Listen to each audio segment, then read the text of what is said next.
इस सेशन के अंदर हमने जो है सबसे पहले जावास्क्रिप्ट की डेफिनेशन डिस्कस की और उसके बाद हमने ये देखा कि आउटपुट स्टेटमेंट क्या हो सकते हैं, यानी किस किस तरह से हम जावास्क्रिप्ट को यूज़ करते हुए किस तरह से कोई स्टेटमेंट या कोई आउटपुट प्रिंट करवा सकते हैं। और साथ ही साथ हमने ये देखा कि तीन कौन से वो तरीके हैं जिसके ज़रिए से आप जावास्क्रिप्ट इस्तेमाल करते हैं, जैसे इंटरनल, एक्सटर्नल एंड इनलाइन। अब मज़ीद चीज़ों को डिस्कस करते हैं।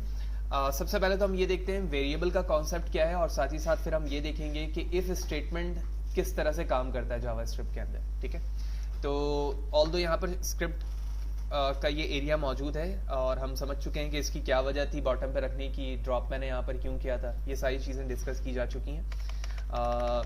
मैं इस चीज़ों को हटा देता हूँ, सिमिलरली इसे भी। ठीक है, और एक स्क्रिप्ट का टैग ओपन क्लोज करता हूँ, जूम भी कर देते हैं यहाँ पर। ठीक है, script open and script close. Okay, तो सबसे पहले हम वेरिएबल का कॉन्सेप्ट समझते हैं। What is variable and why we are using this. Okay, so variable is nothing but a separate container. ठीक है, जिस तरह से एक कंटेनर होता है और उस कंटेनर के अंदर आप कोई भी चीज़ स्टोर करते हो, ठीक है, तो इसी तरह प्रोग्रामिंग लैंग्वेज में कोई भी वेरिएबल है उसमें आप डिफरेंट डेटा टाइप्स की वैल्यू को स्टोर करते हो। डेटा टाइप से मुराद है कि डेटा जो है, जो चीज़ आप स्टोर करना चाह रहे हो कंटेनर में, वो किस पैटर्न का होगा, किस तरह का होगा। यानी एक होल नंबर की मैं बात करूं 1 2 3 5 100 10,000 वट एवर, तो these all are number are integer. ठीक है, if I talk about the float और double number which mean decimal point के साथ कोई नंबर है 2.50 100.91 सो ऑन सो फोर्थ, तो ये दोनों जो ये नंबर्स जो हैं वो फ्लोट या फिर डबल कहलाते हैं। ठीक है, इसी तरह कुछ पैटर्न्स बने हुए होते हैं। बाज वेरिएबल्स इस तरह से होते हैं जिनका आउटपुट सिर्फ ट्रू या फिर फॉल्स आता है, इसे हम बूलियन कहते हैं। ठीक है, तो ये कुछ डेटा टाइप्स हैं और इन डेटा टाइप्स को स्टोर कराते वक्त हम वेरिएबल का इस्तेमाल करते हैं और उसके अंदर वैल्यू स्टोर करवा सकते हैं। अब बात ये होती है कि जावास्क्रिप्ट के अंदर हम टाइप डिफाइन नहीं करते हैं, बल्कि हम सिर्फ एक कीवर्ड डिफाइन करते हैं, var, VAR। ठीक है, var एक कीवर्ड है। कीवर्ड की डेफिनेशन अगर मैं बताऊं तो ऐसे वर्ड्स जो कि आपकी प्रोग्रामिंग लैंग्वेज में रिजर्व्ड हो, आप इसे अपने मकसद में इस्तेमाल नहीं कर सकते, तो ऐसे वर्ड्स को हम कीवर्ड कहते हैं। ठीक है, तो स्टार्ट करते हैं।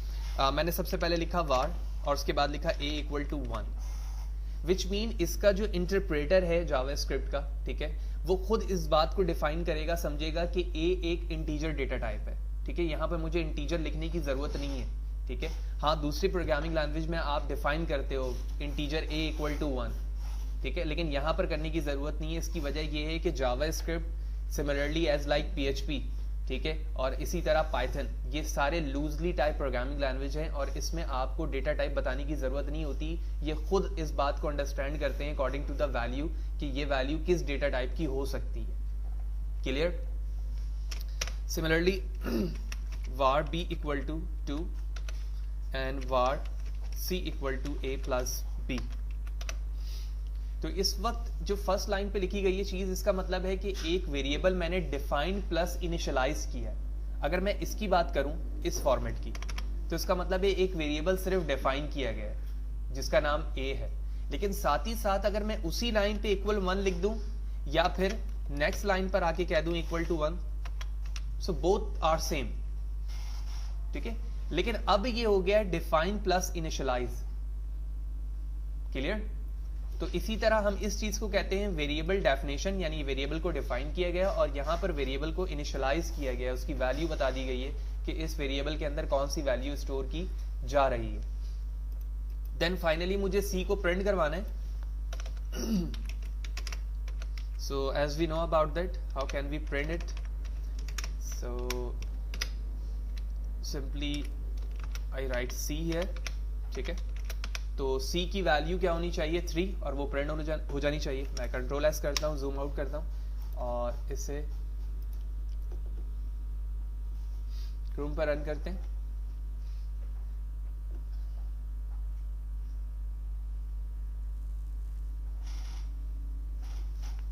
आप देख रहे हो जो HTML के अंदर स्टेटमेंट हमारे मौजूद थी वो तो अपनी जगह पर मौजूद है, क्योंकि आपने सबसे पहले लाइन पर ये बताया हुआ है ना H1 के अंदर P का टैग तो एम्प्टी है, उससे हमारा कोई कंसर्न नहीं है। लेकिन अभी जो 3 वैल्यू प्रिंट हो रही है वो इस C की वजह से हो रही है। ठीक है, यही वजह है कि C की जो वैल्यू आ रही है वो नीचे आ रही है, यहाँ पर 3 लिखा आ रहा है। Okay, now I am going to exchange the value which mean plus 2 multiply, result will be same, but I want to change this value from 1 to 3. Okay, 3 to the 6, result will be 6. मैंने refresh किया और आप देख रहे हो ये value 6 हो गई. सो मैथ्स यानी अर्थमेटिक ऑपरेशन जितने हो सकते हैं आप यहाँ पर अप्लाई कर सकते हो. ठीक है, मल्टीप्लाई करना, डिवाइड करना, मॉड का साइन हो गया, तमाम ऑपरेशन यहाँ पर परफॉर्म किए जा सकते हैं.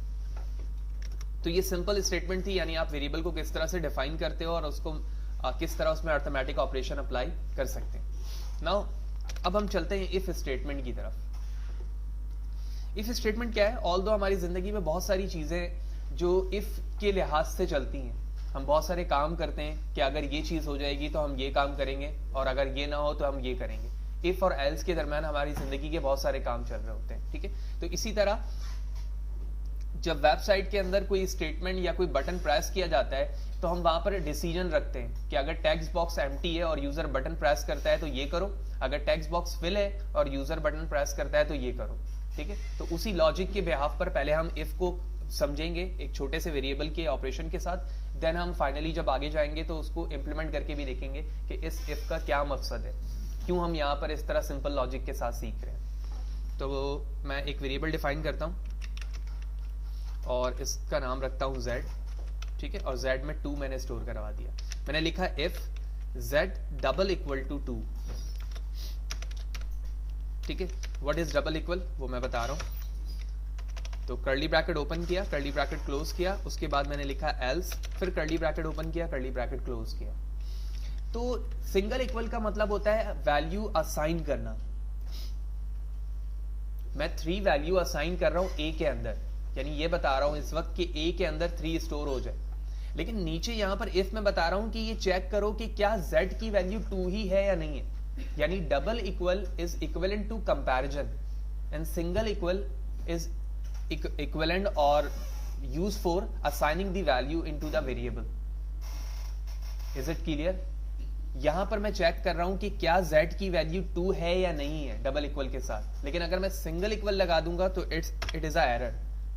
ठीक है, क्योंकि आप वैल्यू को असाइन यहां नहीं कराते, असाइन वेरिएबल के नाम के साथ करवाते हैं. यहां आप चेक कर रहे हो कि क्या z की वैल्यू 2 है या नहीं है. यही वजह है यहां पर डबल इक्वल लगाया गया है.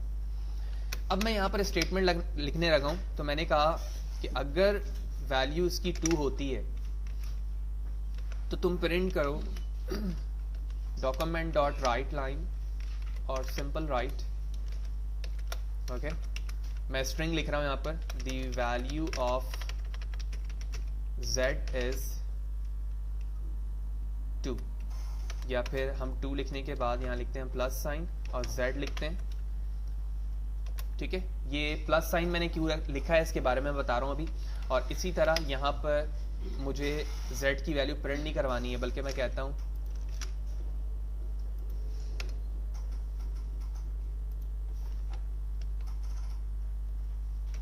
Not 2 only. ठीक है, देखो ये जो एरिया है ना, ये एक स्ट्रिंग का है जो इन्वर्टेड कॉमा में लिखा गया है. अब मैं ये चाह रहा हूं कि वो स्टेटमेंट तो हमेशा सेम रहेगी क्योंकि आपने इंग्लिश में स्ट्रिंग खुद हार्ड कोडेड लिखा है. लेकिन जब मैंने इन्वर्टेड कॉमा के बाहर प्लस का साइन लगा के वेरिएबल का नाम लिखा ना, इस कॉन्सेप्ट को हम कहते हैं कॉनकैटिनेशन.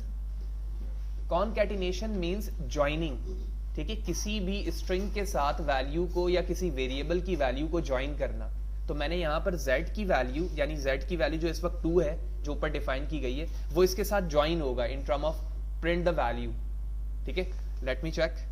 तो जूम आउट करता हूं, कंट्रोल एस करने के बाद वेब ब्राउजर पर आया, मैंने पेज को रिफ्रेश किया तो आप देख रहे हो सबसे पहले जो है 6 लिखा आ रहा है. 6 वैल्यू जो है वो ऊपर वाले वेरिएबल की लिए है, तो 3 to the 6. ठीक है, इससे हमारा कंसर्न नहीं है अभी. मैंने यहां पर बताया हुआ है z की वैल्यू 2. ठीक है, मैं इसको हाफ कर देता हूं लाइक दिस. ठीक है,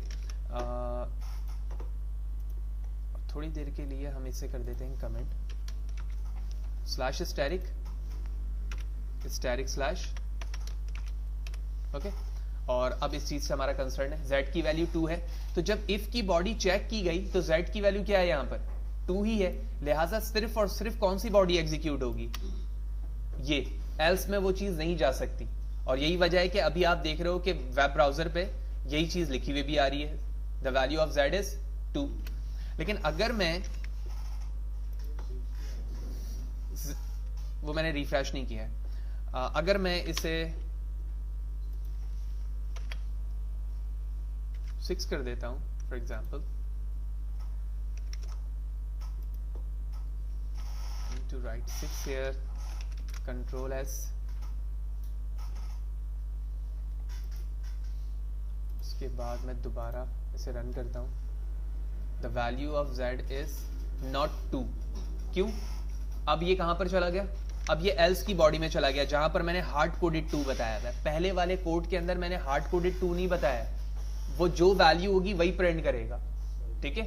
लेकिन नीचे जो है हार्ड कोडेड मैंने स्ट्रिंग में लिखा है, it can not be change until you are going inside the string and you change forcefully, ठीक है। अब आप फोर्सली जाकर वहां पर चेंज करोगे तो वैल्यू चेंज होगी। Is it clear? तो ये बेसिक कॉन्सेप्ट था वेरिएबल का और एक इफ स्टेटमेंट का, जहां पर आप डिसीजन लेते हो according to the value of the variable, कि अगर ये इस चीज के बराबर है तो ये करो, इस चीज के बराबर नहीं है तो ये करो, जो नीचे बताई जा रही है। क्लियर?